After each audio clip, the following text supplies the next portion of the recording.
33 blocked shots and 33 shots missed the net tonight. Is that kind of the story in terms of trying to generate offense tonight and not having success? I mean, that's part of the story. I mean, we had some chances, some looks during the PP, some empty nets, so we didn't capitalize. Maybe got a little frustrated, and but we threw a lot of rubber around that area. You got to keep doing that. Well, I think the game plan's there. We just got to start executing. What did you think of Casey being thrust into this situation in a game? Yeah, it's a tough situation. He was fine. That's a tough situation. He just found out the other day. So yeah, but Casey he'll be ready. Do you have an update on either Myers or Demko? So Mizey had the flu today.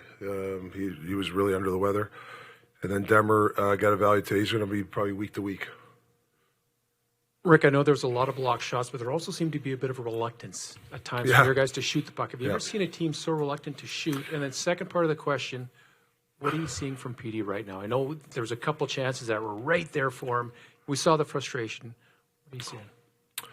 Well, I think like the team, I think there's times we're not decisive. Like when you got that puck and you beat pressure, it's downhill and it's everybody and it's shot on net, people in net. And for whatever reason, and we had some of those, but then we deferred, tried to throw a cross ice pass, or in reference to Petey's a young kid. This is his first kind of taste of pressure playoff thing, and this is good for him. He's got to learn that he's got to dust himself off and be ready for Game 3, and he's got to be very decisive with the puck. I want to see him shoot the puck, like he's got to take it, I think he'll be fine. I mean, this is good for him. Good learning lesson. I think we'd all admit 5-on-5, you guys have probably been the better team in both games, but it's a 1-1 series. Do you like what you're seeing 5-on-5 from your side right now? Yeah, I mean, we're getting a lot of possession time. I don't know what the possession was. Give them credit. They hung in there. They blocked a lot of shots, and they scored when they had to score. But we're not going to. I'm not changing too much. I mean, there's a few tweaks here and there, but it's about some execution. We need some guys to kind of execute some plays for us. Rick, you've talked a lot about being patient, letting the game come to your team. In the first period, even as you had an edge in play, did you think that was something that your club maybe got away from a little bit tonight? Yeah, because we didn't get the puck to the net. Like we were I felt it halfway through the game. Actually, Dakota and Garza started to do it, which they yet never do, is, they're trying to make plays in the middle. When if we go north, that's when you get teams in trouble. We're reluctant. I don't know if they thought it was going to be easy because we had all this possession time. Not those two guys, I'm saying the team in general. But, it was low. What is it, 4 shots each after the first period? It wasn't much, right? But like I said, I thought we were reluctant to shoot the puck the first period. Really reluctant. And it's something that you got to have, Footy said after the game, it's a learning lesson for these guys. You just got to take what's there. Don't force something that's not there. With the way that they're fronting shots, and not all the time, but especially when your defenders are shooting, I mean, they're fronting pretty aggressively, fairly regularly, and looks like they're trying to counter off them too. Is that cat and mouse stuff, or is that something that how do you beat that, I suppose? Well, I don't want to divulge. I said it 10 times during the third. It's there, the play that I want, but for whatever reason, we're not seeing it right away. But it's there. I mean, we're getting some opportunities, but there's a couple of things that we can do when teams front, and I think we gotta work on it in practice, and we got to really show these guys again that you got to trust it. Sometimes you get frustrated and you forget the trust. I think we got to trust what we're doing. Take me through the power play. You haven't got one yet. You had a chance earlier in the game to kind of make some hay on the power play. What's not there? Well, we had 3 chances. That was an empty net. We score then. The power play is great. And then people get frustrated, and then you start not shooting the puck. That's what happens. We had 3 opportunities. They're gimmies. And then what happens is the next guy who gets it, he wants to make a pretty play, and then wobbles, you saw it, or it's a bad pass, and then the frustration sets in. So that's what happens. You got to go through this stuff. You got to learn how to play under pressure on these situations. That's it. Overall, I mean, would it be easy to say your best players still need to find another level and be your best or most productive, or you're just happy with what they're doing process-wise? No, I think they tried hard. I think they got to kind of breathe a little bit, and execute a little execution there. There's, it's 1 past 2, it's downhill, it's shot. It'll come, but they just got to breathe. I mean, it's 1-1. We didn't. We know it's going to be a tough series, and we got a couple days off to regroup and get her going. Rick, you talked about frustration. What's the key to resetting that kind of mentality and getting rid of that frustration in guys who are young players who haven't necessarily been in this situation before? Sorry.